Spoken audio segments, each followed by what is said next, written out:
The first person to reach me at Mr. Alden's funeral reception was a process server. I did not know that yet. I saw a young man in a damp gray suit weaving between the casseroles and the folding chairs with an envelope in his hand, and I remember thinking he must be someone's grandson, because he had that look of a person doing an errand he does not fully understand. He asked if I was Nora Quinn. I said yes, because I am, and because at a funeral you answer gently, you answer like everything is about the person in the photo on the easel. He put the envelope in my hand and said the words "you have been served," quietly, almost kindly, and left without taking a sandwich. I stood there in my black coat with rain still on my shoulders, holding a lawsuit with my name on it, 12 feet from the guest book of a man I had loved for 4 years of Tuesdays. Around me, people I had never met were saying what a blessing it was that he went peacefully. I want to tell you this story the way it happened, in order, because the order is the whole point. The money comes into it, yes, but it was never actually about the money. 4 years earlier, they gave me the Tuesday shift nobody wanted.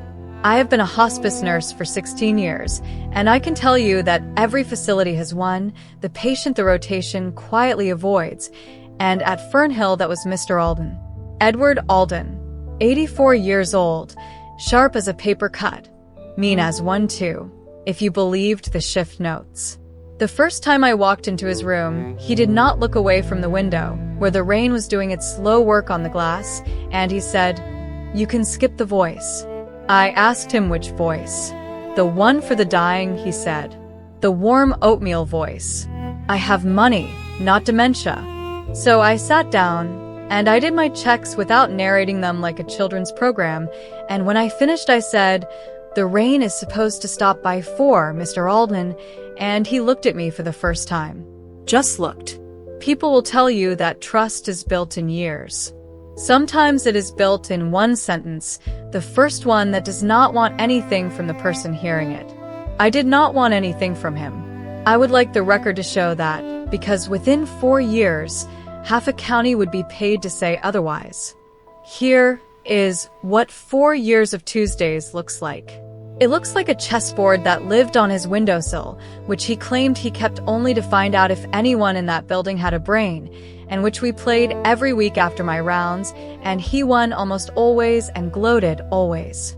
It looks like a record player his late wife had bought him in 1974, and Ella Fitzgerald low enough that the charge nurse would not comment, and him conducting 2 fingers in the air with his eyes closed like the song was a guest he was welcoming.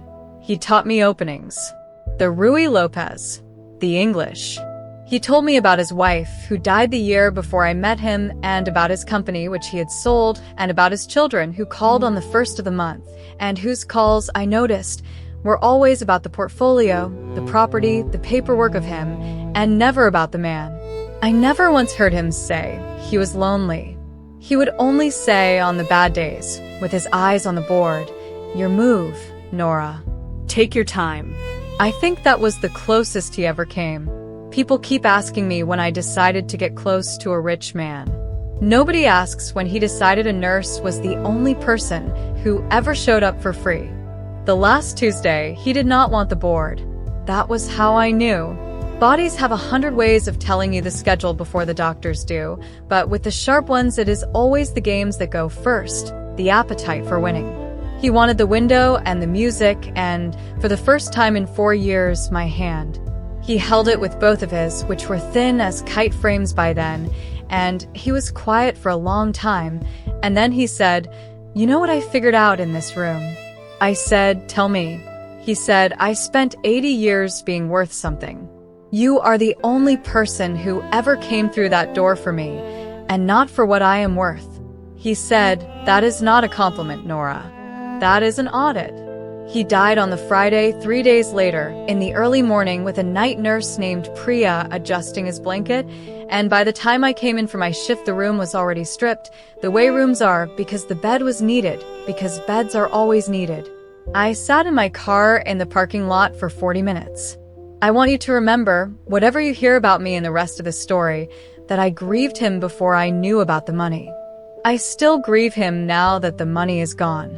The funeral was arranged by the family, which meant it was catered and correct and cold as a bank lobby.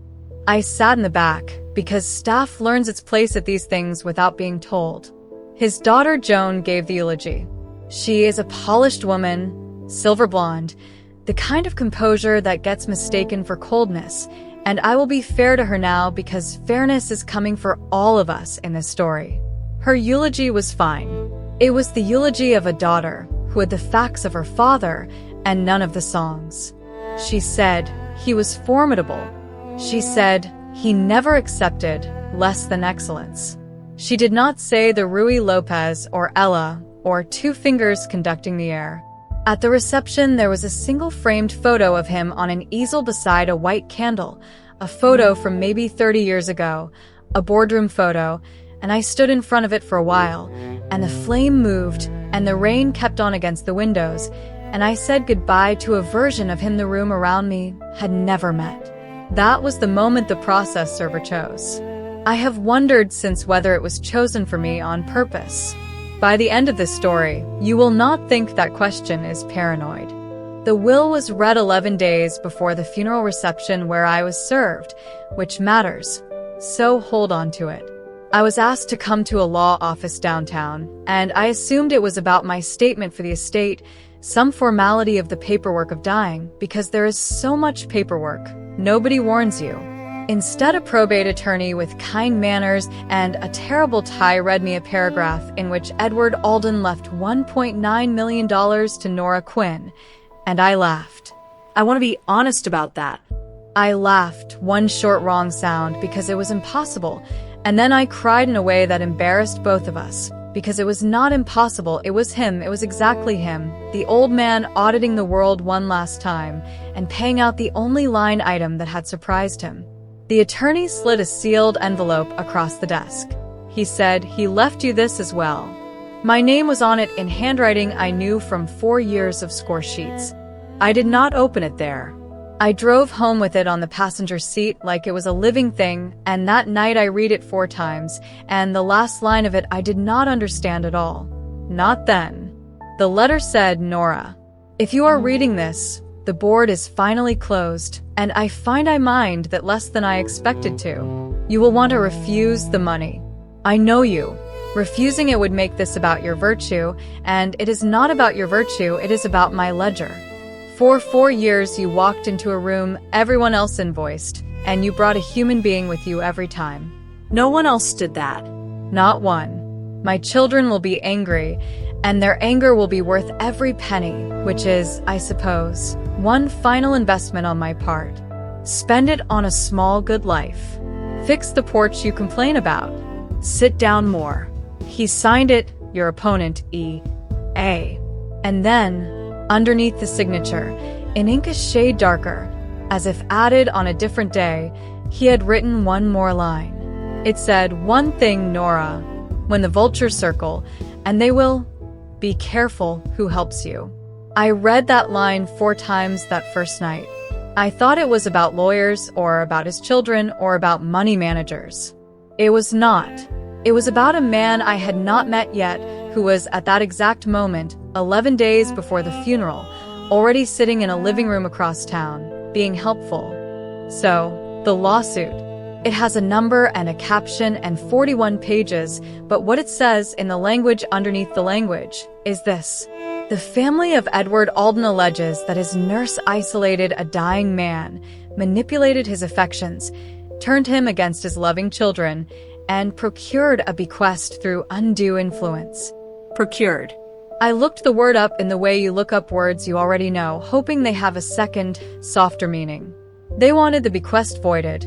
They wanted costs, and they had attached, as Exhibit A, a photograph of me sitting beside his bed holding his hand, taken through the door on someone's phone on the last Tuesday. My thumb was over his knuckles. I remember the moment inside that photograph from the inside, and I can tell you what it contains, and what it contains is a man saying goodbye, and a nurse letting him.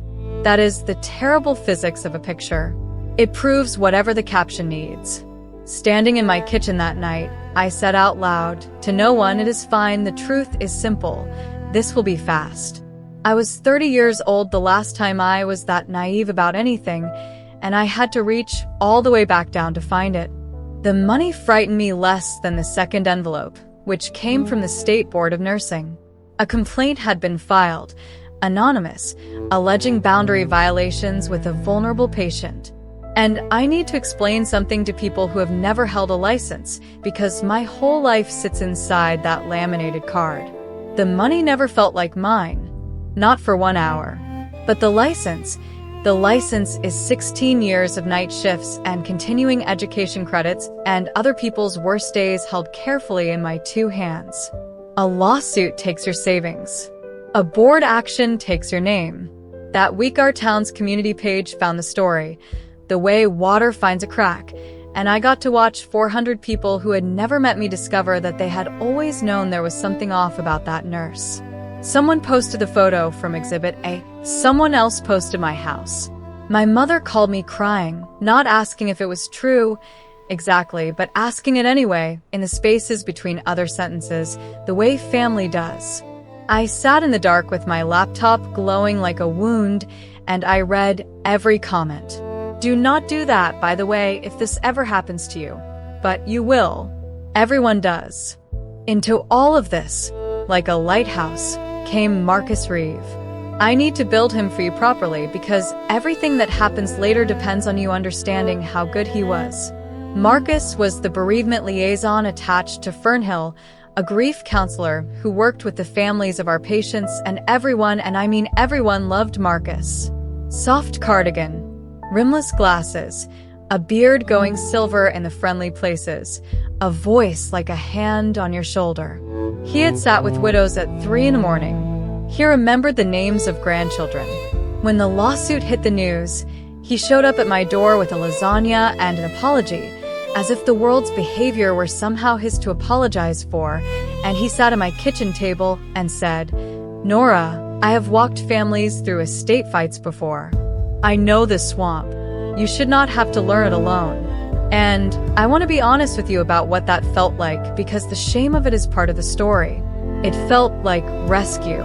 My sister Lisa was there that first night, and even Lisa, who distrusts weathermen, said afterward, "Thank God for that man. Thank God for Marcus." We actually said that in my kitchen, both of us. That kitchen table became the war room, which is to say, it became the confession booth. Tuesday nights, of all things. Lisa would come with wine she never opened, and Marcus would come with his little recorder, a gray pebble of a thing he set by the sugar bowl. He always asked first. He said, "For my support group notes, if that is all right, it helps me help other families." Of course we said yes. You would have said yes. And I talked. For the first time since the funeral, I talked with the doors of myself open. I told them the money made me feel sick and chosen at the same time, and I hated both feelings. I told them about the last Tuesday, the kite frame hands. And one night, lo, with the kettle starting behind me, I told them the thing I have regretted saying every day since. I said, "Some days I catch myself feeling grateful he is gone, so he cannot see what this is doing to me. Isn't that awful?" Lisa put her hand on mine. Marcus nodded slowly, with those kind wet eyes, and said, "Nora, grief has no manners. Every family I sit with says something like that. There is no wrong feeling at this table." The kettle came to a boil. The little gray recorder sat by the sugar bowl, with its one red eye. Marcus gave advice the way good doctors give bad news, slowly, with the exits closed before you notice them closing. He said the Aldens were grieving, and grief with money behind it becomes a weather system, and the worst thing I could do was contact them directly. "Let me be the bridge," he said. I speak fluent family, so I never called Joan. Every apology I drafted, every explanation, went through Marcus and came back, he reported sadly, refused. He said I needed a lawyer who knew these waters, and he had a name, Dale Hobb, a man he had worked beside on other estate matters, a shark but a fair one. Dale Hobb had a golf tan and a habit of answering questions I had not asked. He said the quiet part early at the second meeting. He said, Cases like this settle, Nora. Everybody performs for a while, and then the grown-ups make a number. I said, but I did not do anything. And I will never forget this. Hub glanced at Marcus. Just a flick. Tennis fast, before he answered me. He said, of course you didn't. That glance. I filed it somewhere under the floor of myself, where you keep things you cannot afford to know yet. There was one good week in there. I want you to have it because the story gets dark after this, and you should know I am capable of hope, that I am not a person who goes looking for shadows. The board complaint stalled. My lawyer said the family's case was posture, and one warm evening I sat on my crooked porch, the one Mr. Alden's letter teased me about, with a glass of wine and a pencil, and I let myself do the arithmetic of a small good life. Pay off the house. Fix the porch. Obviously, the letter made that in order. There was a number left over, and I drew a little box around it, and inside the box I wrote, chess scholarship, E.A. I was going to endow a chess program at the youth center, in his name, with his gloating spirit attached to it forever. I sat there in the blue evening with the porch light bringing in its slow congregation of moths, and for 1 week the future had furniture in it. I keep that pencil drawing in a book now. The lawsuit took the money, eventually one way or another. It never got that box. He would appreciate that, I think. Protect the important squares. Give up the ones that only look important. The discovery packet arrived on a Thursday in a box heavy enough to need both arms. Depositions, exhibits, witness lists, the family's evidence, all of it. The machinery of proving a person is a predator, addressed to my kitchen table. I made tea I never drank. I read until 2 in the morning, at first with a highlighter like a good student, and then just with my hands in my lap. Because the witness list was not strangers. The witness list was my life. A neighbor who brought me tomatoes every August. A nurse I trained. The mother of a girl I coached in middle school soccer. One by one, the people who had been asking me how I was holding up all summer wrote themselves onto the other side of my case. And their affidavits had a texture I could not name at first, a wrongness in the weave of them. It took me until almost 2 to name it. They were not lies. Lies would have been survivable. Lies you can disprove. Every quote in those pages was something I had really said, just cut loose from the sentence around it and the night around that, and rearranged into the shape of a woman I have never been. And then, at 7 minutes past 2 in the morning, at my own kitchen table, under the lamp we bought when Lisa moved back to town, I turned a page, and the floor of the world gave way. Affidavit of witness. 14 lines down, a sentence in quotation marks. The affiant states that Miss Quinn remarked that some days she feels grateful the decedent is gone. My sentence. My exact words, with the second half amputated, the half where he could not see what this was doing to me, the half that made it grief instead of confession. The document said those words were evidence of a callous and mercenary disposition toward the deceased. And at the bottom, above the notary stamp, a signature I have known since it was practiced in crayon on the back of church bulletins. Lisa Marie Quinn. My sister. My sister who held my hand while I said it. There is a sound a house makes at 2 in the morning when your life changes inside it, which is no sound at all. The refrigerator, the clock, nothing. I sat in that nothing for a long time. You are thinking she must have been forced, tricked something. Hold that thought. Truly, it is the correct thought. I just was not capable of it yet that night, and I need you to sit where I sat first. I did not sleep that night, and I did not call her, which people find strange, but you do not call.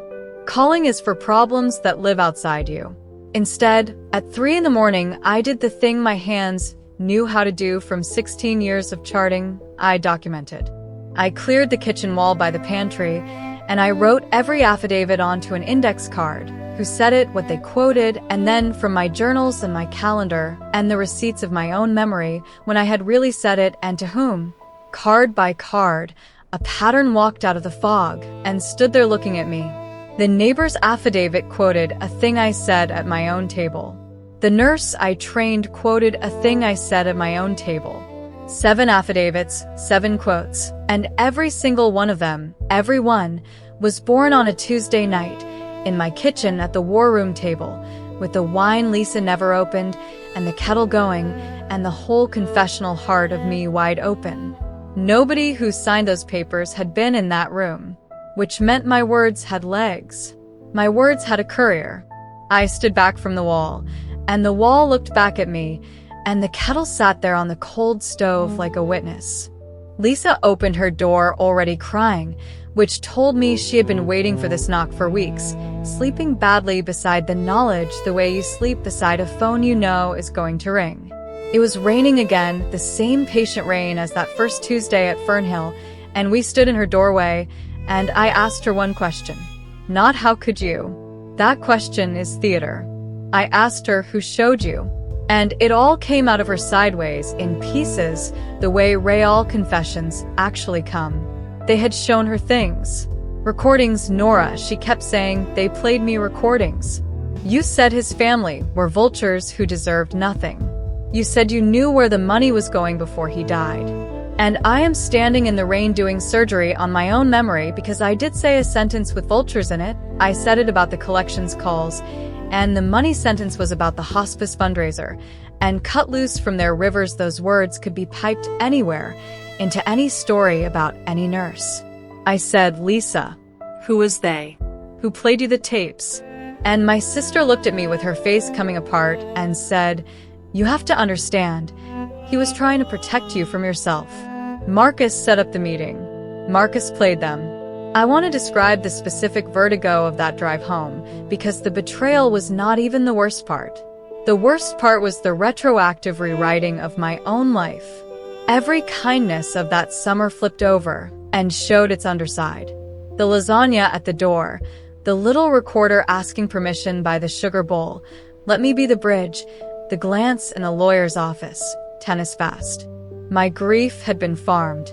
Those Tuesday nights, the one warm room left in my life, had been a harvest, and the kettle and the wine, and the hand on mine had been the equipment. And underneath that, a colder thought doing laps. If he had done the affidavits, what else was his? The anonymous board complaint that arrived with such perfect timing. The community page account that posted my house, 3 weeks old, no profile photo. The family's refusal of every apology I sent through him. Had they ever even received one? I lay on my bed with the rain moving on the ceiling in shadows, and I heard Mr. Alden's darker ink. Be careful who helps you. And I understood that a dead man had seen this coming from inside a hospice bed, and I had walked it into my kitchen and fed it dinner for a season. My mother called the next morning, Lisa's confession having traveled the family wires overnight.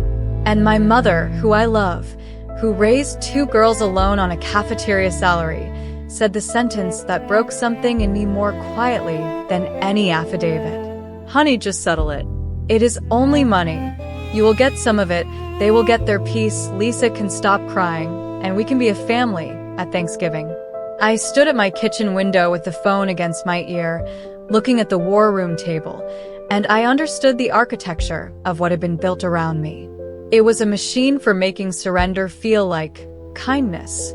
Every pressure in my life, the license, the neighbors, the sister, and now my mother's tired voice, all pushed one direction, toward a table where I would sign a paper, take a fraction, and thank everyone for their patience.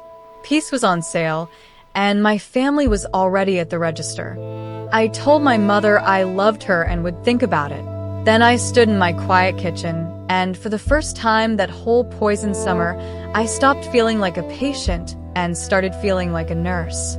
Symptoms. Chart. Cause. Here is where being a hospice nurse becomes relevant equipment, because our whole job is noticing the small wrong detail early, the half degree of fever, the food moved around a plate rather than eaten. And one detail from Lisa's doorway had lodged in me like a splinter. Recordings. They played me recordings, not read me your words. Played. I stood at that wall of index cards doing the math of Tuesdays, and the splinter worked its way out. The quotes in those affidavits came from nights when no phone was on that table. We had a rule, Lisa's rule, phones in the basket by the door, family time, and we kept it every Tuesday, all of us. All of us except the little gray pebble by the sugar bowl, with its one red eye. For my support group notes, if that is all right, it was never notes. Every Tuesday night of my breaking heart had gone into that machine. The machine had gone home with Marcus Reeve, and somewhere in a room I never saw, my grief had been edited into a weapon and played, sentence by amputated sentence, to everyone I loved. He had asked permission. That was the genius of it. I said yes to my own bugging, weekly with tea. I still had a badge because the board complaint was pending, not decided, and Fernhill had put me on leave, not out the door. And a hospice, underneath all its softness, is a regulated building. Visitor logs, sign-in sheets, time-stamped, initialed, kept for years because families sue, because pharmacies audit, because the state comes counting. I signed in on a quiet Sunday, said hello to Priya, who hugged me hard and said nothing, which is how nurses say everything, and I pulled the logs for the 4 years of my Tuesdays. I was looking for my own name at first, honestly, building my defense, proving my visits were shift visits. And there, walking up the columns week after week, was the other name, Reeve M. Family Liaison. Signed in to visit the Alden family contacts, months before Mr. Alden died. And further back, Marcus had been liaising with the Alden children for over a year before the funeral, before the will, before the vultures had anything to circle. Grief counseling for a family whose father was still alive and winning at chess every Tuesday. I photographed every page with my hands very steady, the way they are steady in codes, and the whole drive home one sentence sat in the passenger seat where the letter had once written. He was in position before it happened. The county courthouse keeps its old case files in a basement annex that smells like pencil shavings and old rain, and a clerk named Denise taught me how to search probate contests by attorney of record. Because that was my next splinter. Dale Hobb, my shark but fair lawyer, had been recommended by Marcus. And the family's lawyer, a silver courtroom baritone named Griffin Pruitt, had been recommended to the family within days of the funeral by their trusted liaison. The search took 3 afternoons. Estate of Kowalski, for years ago, 2 counties over. Estate of Braddock. Estate of Okafor. Estate of Fenn. In every single one, a caregiver bequest. In every one, a family contest, filed fast, loud with betrayal. In every one, Pruitt for the family, and for the caregiver, guess, Dale Hobb or a man from his office. And in every one the same ending, quiet settlement, records sealed where they could be, the visible amounts always small, always shaped like a carcass after the birds have finished. 4 estates, same cast, different grief.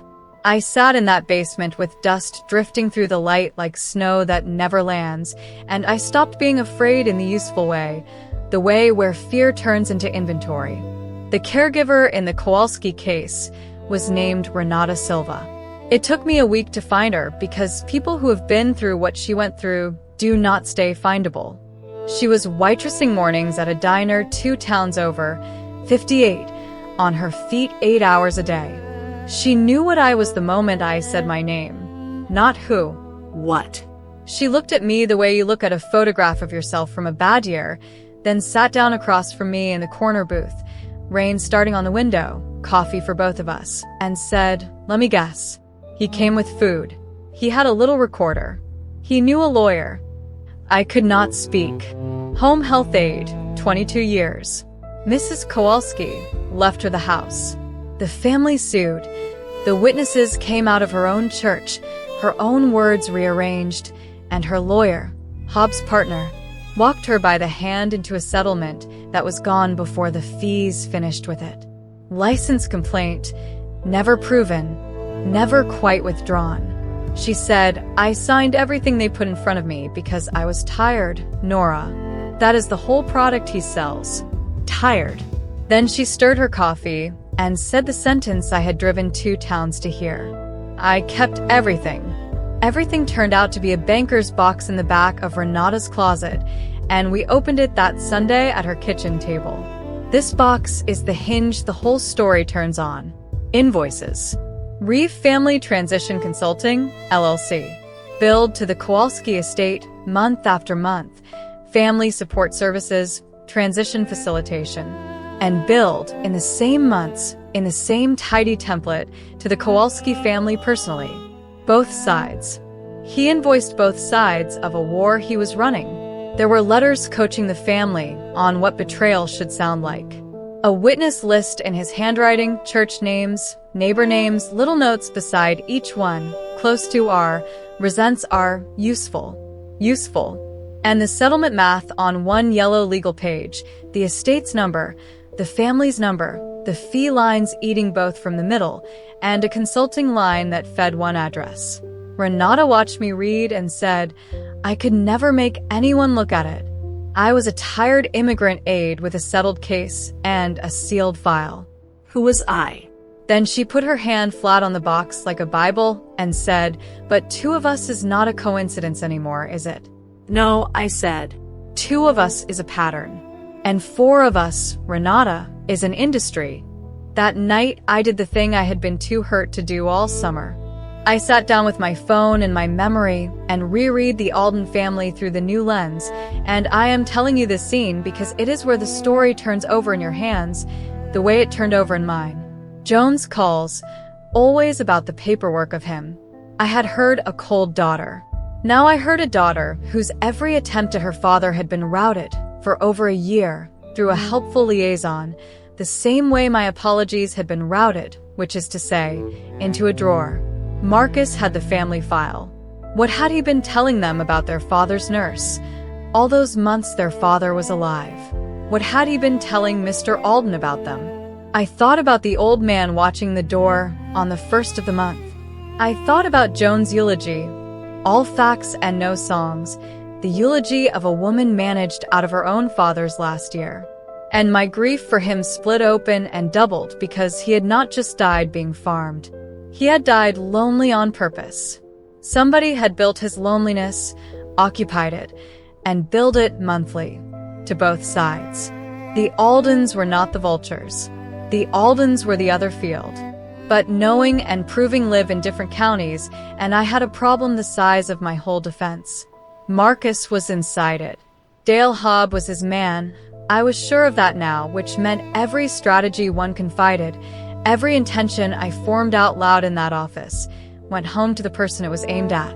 The settlement deadline they kept mentioning gently at every meeting was not my deadline. It was his harvest schedule. So I did something that felt insane and turned out to be the sanest move I made all year. I went quiet inside my own case. I kept the appointments. I nodded at the settlement talk. I performed tired, which required no performance. Everything real moved into a paper notebook that lived in my scrub's pocket against my ribs, and into late nights with the blinds down, scanning Renata's box page by page into an old laptop that had never touched my email, my cloud, my name. 16 years of charting teaches you this discipline, the 2 records, the one the room sees and the one that is true. For the first time since the process server, I was not reacting. I was staging. And Marcus, God bless his confident heart, kept scheduling my surrender, like whether he had already paid for. Joan Alden's porch light was already on when I pulled up, one of those dusk timer lights that come on whether anyone is home or hurting or neither. I had rehearsed nothing on purpose. The rehearsed version of me was the one Marcus had been playing to everyone all summer, and I was done sounding like her. She opened the door the width of its chain, and the look on her face was not hate. It was fatigue with hate's haircut. She said, "You should not be here," and I said, "I know, and I am not here to talk about the case." I held up one page. The Reeve Consulting invoice from the Kowalski estate, for years old, and taped beside it, the invoice her family's estate had been paying this year. Same template, same tidy phases, same address at the bottom. I said, "I am not asking you to believe me. I am asking you to call a woman named Renata Silva tonight, before you call anyone else. especially before you call anyone who says he speaks fluent family." She looked at the page for 5 seconds, 10. Then her eyes went from the page to the middle distance, where a year of memories was suddenly demanding to be refiled. She took the page. The chain stayed on. The door closed. And standing on the enemy's porch in the blue evening, I felt the arithmetic of this whole thing shift 1 column to the left. She called at 11 minutes past midnight, and the first thing Joan Alden ever said to me that was not through a lawyer or a liaison was, "My father kept a chess clock by his bed. Do you know why?" I said, "Because he cheated on the time when he was losing." There was a silence with something alive in it, and she said, "He did that when I was 9, too." She had spent the evening with Renata, then with her own files. The recording Marcus had played her, of me calling the family vultures, she had once asked to hear in full, and he had said it would only cause more pain, and she had accepted that, because he was the grief expert. Pruitt had been introduced by Marcus within days of the funeral and pushed the lawsuit while the casseroles were still warm. And her father's last year, the visits that somehow never got scheduled, the liaison's messages that her father was resting, was agitated, was asking not to be disturbed. She said, "I thought he did not want us. I have been grieving a man who did not want us." I said, "Joan, he watched the door on the 1st of every month." Around 2 in the morning, we spread both timelines across my kitchen table, the 2 halves of the same machine, and where they interlocked, you could see it whole. She looked at the chair she was sitting in and said, "He sat at this table, didn't he?" "Yes," I said. "Right where you were sitting." She put her spoon down without a sound, like she was disarming something. Then we got to work. Marcus came to my porch on a Thursday at dusk, unannounced, carrying his slim leather folder like a menu at a restaurant he owned. I need you to see how confident he was, because the confidence is the point of this scene. This was not a nervous man. This was a man arriving to collect. He sat down without being asked, the moths already working the lamp, and laid out the settlement like a gift he had fought to get me. $310,000 after fees. The family drops everything. And Nora, he said, leaning in, doing the eyes, the board complaint, "I have spoken with some people. I truly believe it goes away the day this signs." Then he did the thing I will hear for the rest of my life. He patted my hand twice and said, "You are a caregiver, Nora. You have spent your whole life caring for everyone else. Sign Friday, and for once, someone will have taken care of you." Every word of it was soft. Every word of it was a fist in a glove. Sign or the license goes. Sign or the family stays broken. I looked at his kind crinkled eyes and understood I was watching the 5th showing of a play that had sold out 4 times. I said I was tired, which was true, and that I understood him completely, which was truer. He smiled, stood, said Friday then, and walked down my steps like a man who had already deposited it. I am going to tell you the truth about that night, because stories like mine usually skip this part, and the skipping is a lie. After he left, I sat on that porch with the settlement folder on my knees, and for about an hour, I wanted to sign it. Not weakness. Arithmetic. $310,000 was my house paid off. It was the board complaint evaporating, my license safe, my mother exhaling, Lisa forgiven because forgiving her would cost nothing once it was over, Thanksgiving with a tablecloth on it. Everyone I loved got a version of me back on Friday. All it cost was the truth, and the truth is expensive, and I was so tired. The pen touched the paper twice. What stopped me was not courage. I want this on the record. It was 2 sentences arriving at once. Renata, stirring her coffee. Tired is the whole product he sells, and I signed, ask me what it saved me. And an old man's darker ink. Added on a different day. Be careful who helps you. I sat a long time with the moths ticking against the lamp glass. Then I closed the folder, went inside, and slept 8 hours for the first time since the funeral, because somewhere in that hour the question had changed, from what do I get to keep, to what does it cost everyone after me if this stays easy for him. Friday morning I told Dale Hobb I needed the weekend, family reasons, said with just enough shame in my voice, and he purred understanding, and within 90 minutes, my phone lit up with a text from Marcus. Take all the time you need. Nora, Monday is fine. 90 minutes. My lawyer to my adversary's handler on a Friday. I photographed the timestamp for the notebook against my ribs. The wiretap I did not need a warrant for, because they had built it themselves out of their own arrogance. Monday morning, I fired him by email, politely, effective immediately, and then I sat with my coffee and watched the machine translate the news to itself in real time. 9:40, hub, voicemail, concerned. 10:15, Marcus, warm, wounded. Nora, please do not do anything rash, these windows close. 11 even, Griffin Pruitt's office, calling the opposing party directly, which lawyers do not do, to inform me the offer would expire Wednesday, after which all avenues would be pursued. 3 calls, one morning, all pointed at one closing door. They were not worried I would get a better lawyer. They were worried I would get an honest one. That afternoon, through Renata's old legal aid contact, I met Amara Okafor. Yes, that name is from the basement list. No, that is not a coincidence. That is the next scene.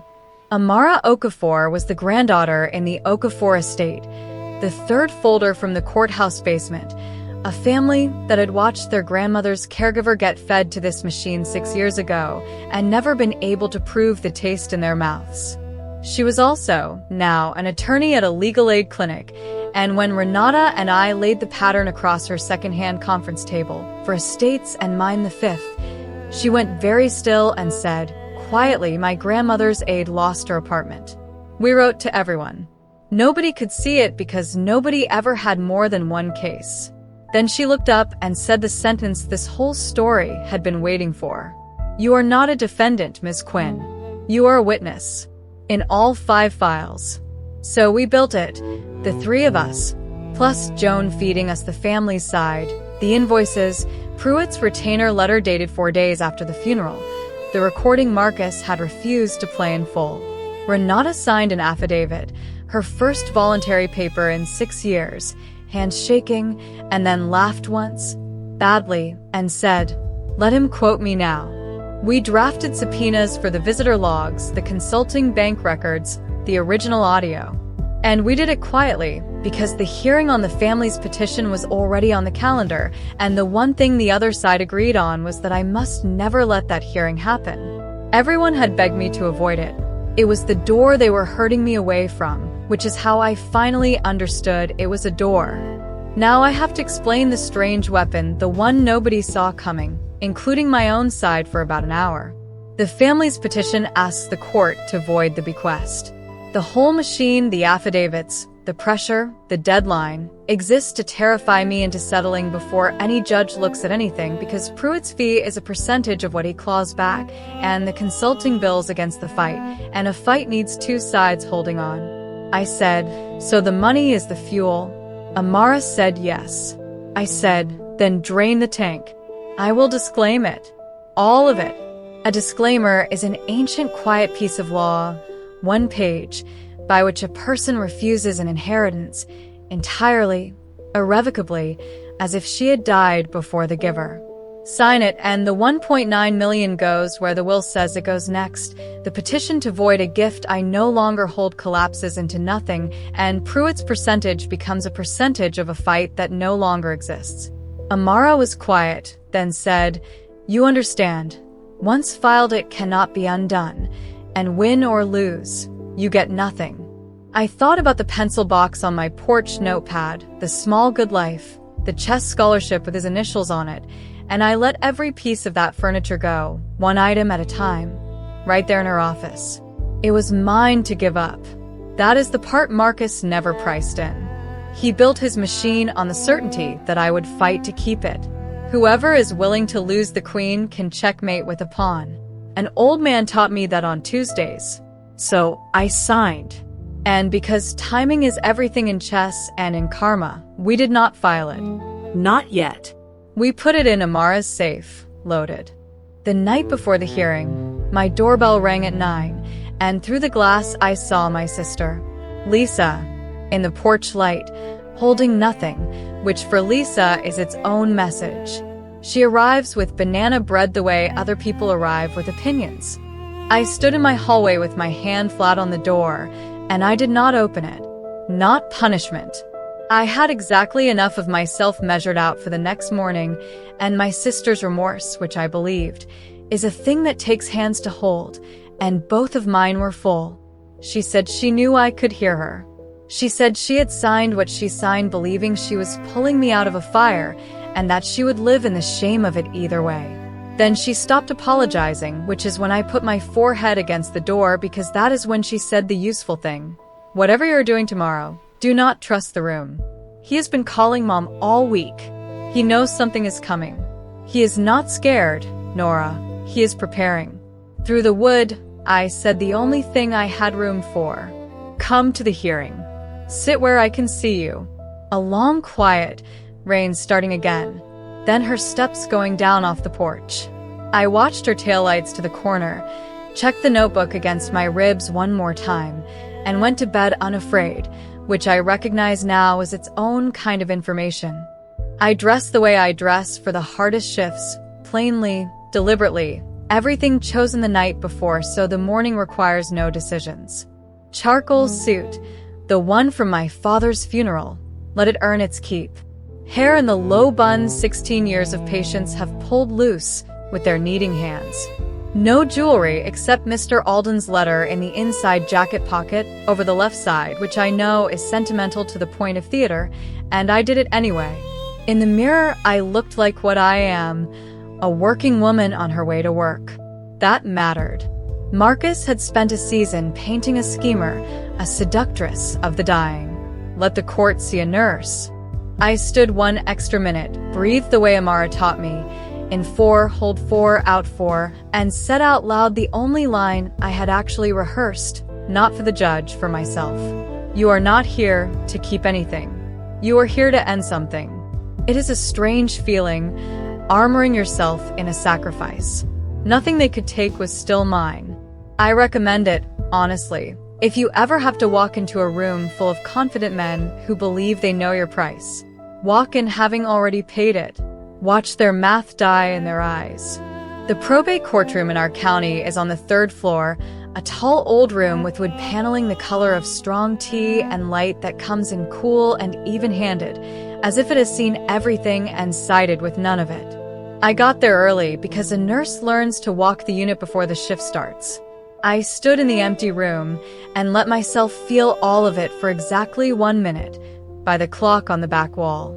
This was the room everyone had spent a season steering me away from. Settle, Nora. You will be shredded on the stand. The room where, per Marcus's design, a tired woman was never supposed to arrive, and certainly not arrive rested, represented by a lawyer he did not choose, carrying a notebook he had never seen, with the enemy's daughter holding the other half of the map. Doors open behind me, shoes on old wood. The Alden side filing in, Pruitt's baritone working the air. Joan not looking at me, exactly as agreed, cold as January magnificent. My mother and Lisa, pale blue blouse, 3rd row where I could see her. And then, unhurried, shaking 2 hands on his way up the aisle, sorrow worn like a tailored coat, Marcus Reeve, taking his seat behind the family. He caught my eye and gave me the small, sad, encouraging nod of a man attending my funeral. I gave it back. 1 minute to the hour. Your move, Nora. Take your time. Pruitt opened exactly the way we knew he would, because Joan had heard the rehearsal. He is good. I will give him that, a courtroom voice like a cello, and he built his story with my own amputated sentences for bricks. The nurse who isolated a vulnerable man. The nurse who was grateful he is gone. He said that one twice, and the second time he half turned, gesturing gently toward the gallery, toward Truth's home address, and the gesture landed on Marcus Reeve, seated behind the grieving family, hands folded, eyes down, the humble shepherd of everyone's pain. That is what he was in that room, understand. Not a witness, not a party.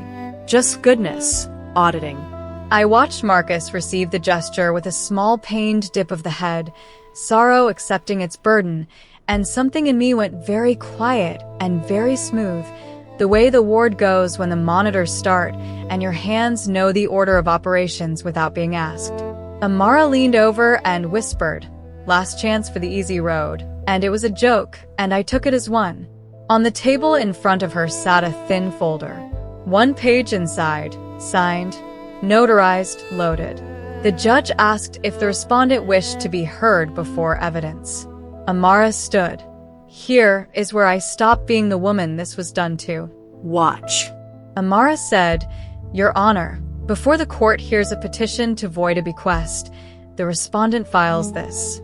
She walked the one page up, the clerk stamped it, and the judge read it twice and looked up over her glasses with the first unguarded expression I had seen from that bench. "Counsel, am I reading a qualified disclaimer?"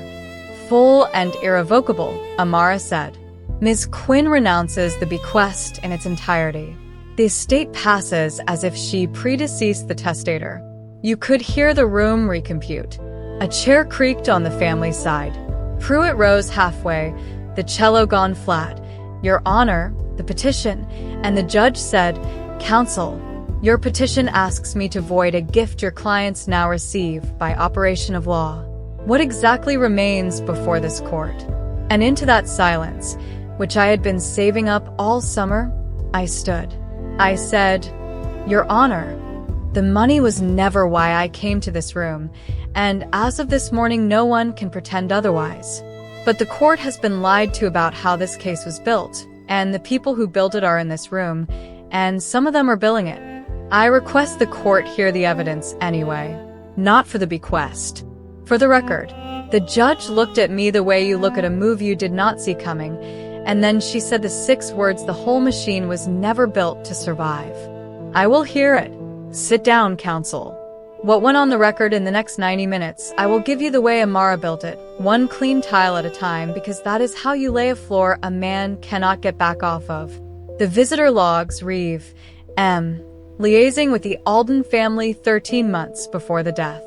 The invoices side by side on the projector, Kowalski and Alden, same template, same phases, family support services billed to both sides of the same grief. For estates, 2 counties, 1 address.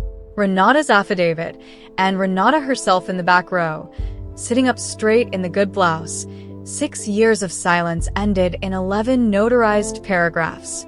Pruitt's retainer letter, dated 4 days after the funeral, referred by M. Reeve, right there in the intake line. And then the audio. Amara had subpoenaed the original files off the little gray recorder, and the room heard my kitchen twice. First the 11 seconds the family had been played, "Grateful he is gone, cold as a blade." Then the whole breath, "So he cannot see what this is doing to me. Isn't that awful?" And my sister's voice underneath mine saying, "Oh, honey." In the gallery, Lisa stood up. There is no procedure for standing. She just stood, pale blue and shaking, and said, loud enough for the record, "That is not the recording they played me." The judge did not gavel her. The judge looked at Pruitt, said, "Counsel," remained seated, and wrote for 11 seconds, and in that room you could hear the pen. Here is how a machine dies. Not with a bang. With paperwork. Pruitt asked for a recess and came back a man severing a limb, informing the bench that his firm had been retained on referral, that material facts had been withheld from him, that he would move to withdraw. The cello found its footing just long enough to save itself, which told the room what the footing had always been for. The family's petition was withdrawn before lunch, moot twice over, once by my disclaimer, once by shame. And the judge looked out over her glasses and disposed of the wreckage in a voice you could have set a bone with. The record of these proceedings is referred to the district attorney for review of the conduct of Reeve Family Transition Consulting and Associated Counsel. The clerk will transmit copies to the State Bar as to Mr. Pruitt and Mr. Hobb, and to the Board of Nursing, with this court's note that the complaint against Miss Quinn appears on this record to have been manufactured. Then she said his name. Not counselor. Not the liaison. Mr. Reeve. And 400 years of courtroom architecture did what it was built for. Every sightline in that tall room bent at once onto one man. Marcus stood at the rail, because leaving meant walking the full length of that aisle wearing all of it. And for the first time in the year I had known him, his face was not doing anything at all.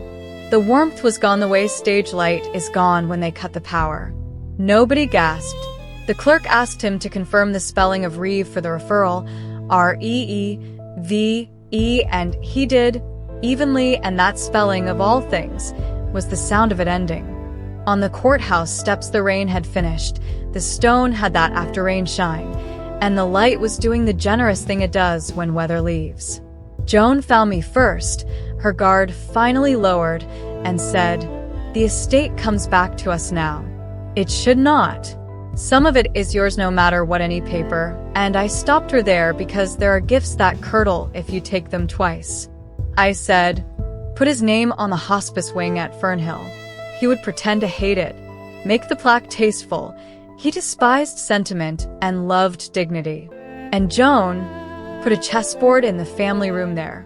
A good one. Nobody gets to play him again, but somebody should inherit the arguments. She laughed, one wet, unpracticed laugh, the first I ever heard from her.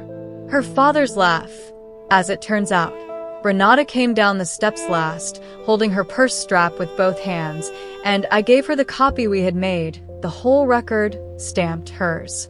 I said, "There are 3 more names in these folders. Yours goes first now."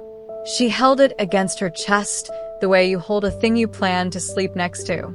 And Lisa waited at the bottom, unsure of her standing, and I looked at my sister across that shining stone. Not yet. But I did not say never. On the drive home, the sky had the nerve to be beautiful, and I let it. It is a Tuesday again, as I finished telling you this. The board complaint was dismissed with a letter that used the word manufactured, which I framed next to my license. The only pairing on that wall that matters.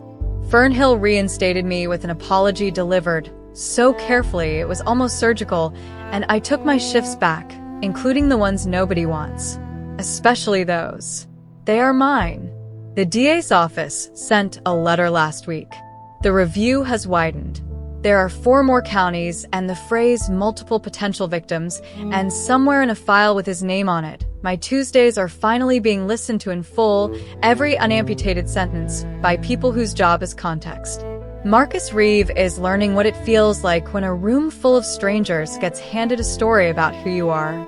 His version, at least, will get the thing mine never did. Due process.